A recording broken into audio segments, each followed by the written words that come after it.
was supposed to be a fresh start. After losing his job as an investigative journalist in Chicago, Elias Marlowe had no choice but to move his family to the quiet town of Black Hollow, Ohio. He rented an old colonial-style house that seemed charming at first glance, a relic from the early 1900s with creaky wooden floors and towering windows. But something about it felt unsettling.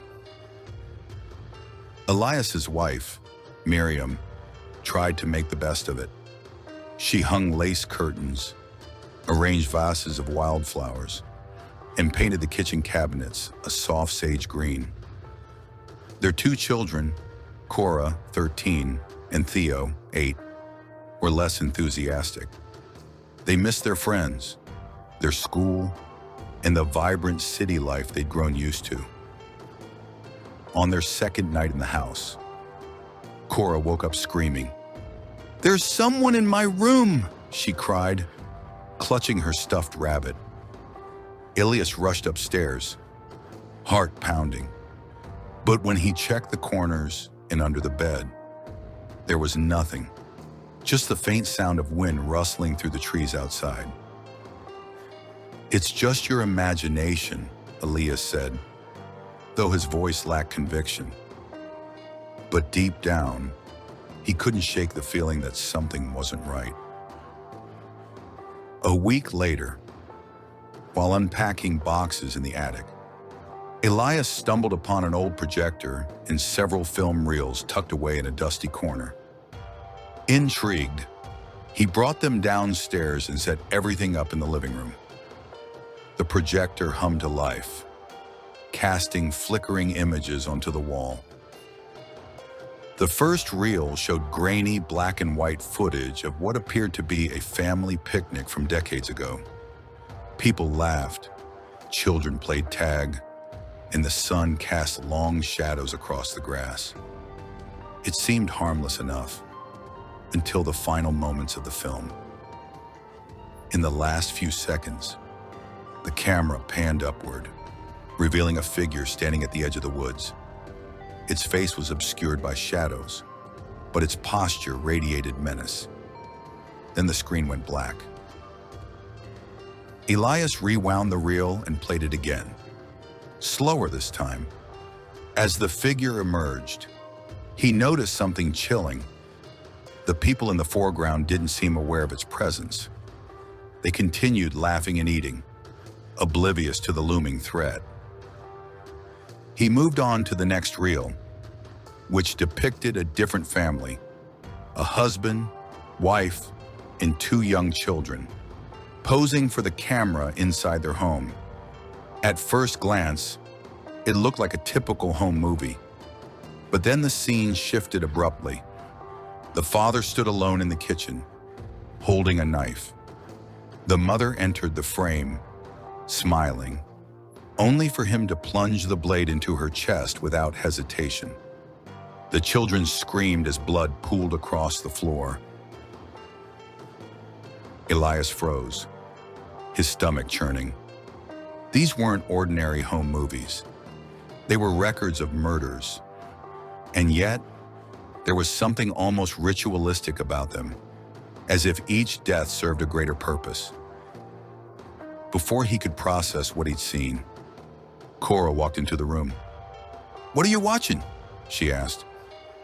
"Nothing," Elias replied quickly, shutting off the projector. "Go back to bed." But Cora lingered, staring at the blank wall where the images had been projected. "I saw something," she whispered. "A man, outside." Over the next few days, Elias became obsessed with the films. There were 7 reels in total, each one documenting a different family's demise. Some deaths were swift and brutal, others unfolded slowly, building tension until the inevitable conclusion. What disturbed Elias most was the consistency: every single victim shared the same fate. They disappeared shortly after the murders occurred. He began researching the history of the house and discovered that it had changed hands multiple times over the years. Each previous owner had vanished under mysterious circumstances. Local newspapers described these disappearances as unsolved cases. But Elias knew better now. He suspected the missing owners were connected to the murders captured on film. One night, unable to sleep, Elias decided to watch the seventh and final reel. Unlike the others, this one was labeled simply "the last." When he pressed play, the screen remained dark for several minutes. Then faint noises filled the room, footsteps creaking on wooden floors, distant whispers, the sound of breathing growing louder and closer. Suddenly, the image snapped into focus. A man sat in a chair facing the camera, his face gaunt and pale. His eyes glowed faintly in the dim light. For a moment, Elias thought the man might speak, but instead, the camera zoomed out, revealing rows of bodies lying motionless on the ground. Men, women, children, all dead. And then came the twist. Among the corpses, Elias recognized faces from the earlier films. This wasn't just a collection of random murders. It was a cycle, a chain of events leading inexorably towards some unknown end. As the reel ended, Elias realized something horrifying. The man in the chair bore a striking resemblance to himself. Paranoia set in. Elias started hearing noises at night. Soft footsteps in the hallway, doors creaking open, whispers coming from empty rooms. He convinced himself it was all in his head. But Miriam grew increasingly concerned. "You're not sleeping," she told him one evening. "You need help." "I'm fine," Elias insisted, though he knew it was a lie. Every shadow seemed alive, every sound deliberate. Even Cora and Theo began complaining about strange dreams, visions of a man standing at the foot of their beds, watching them. Then one night, Elias caught movement outside his study window, heart racing. He grabbed a flashlight and stepped outside.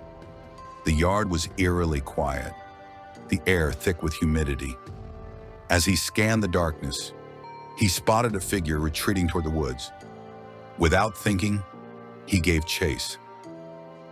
The forest swallowed him whole. Branches clawed at his skin. Roots tripped him up. But he pressed on, determined to confront whoever or whatever was stalking his family. Finally, he reached a clearing and froze.